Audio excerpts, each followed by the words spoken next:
Les années passent et les locataires de l'orangerie de Versailles se succèdent. À l'origine rattaché au bâtiment du roi, l'édifice devient une caserne au XXe siècle.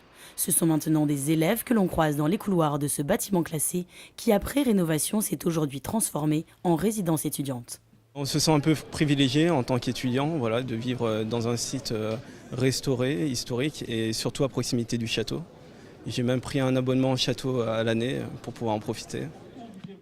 Avec 4000 étudiants à Versailles, l'opération répond à une forte demande.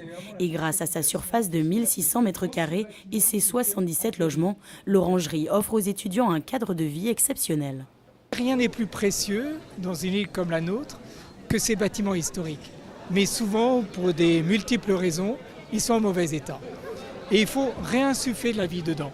On a profité, c'est un peu l'effet d'aubaine, d'une opération qui était menée par le ministère, qui nous a permis d'avoir une subvention exceptionnelle de 3 millions d'euros.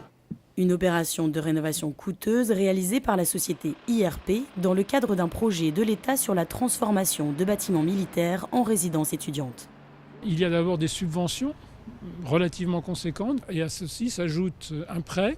Le plus gros contributeur en termes de subventions a été le ministère de l'Éducation nationale. Ça coûte plus cher que pour réaliser une opération neuve. On en est aujourd'hui à un prix de revient qui est de l'ordre de 12 millions d'euros.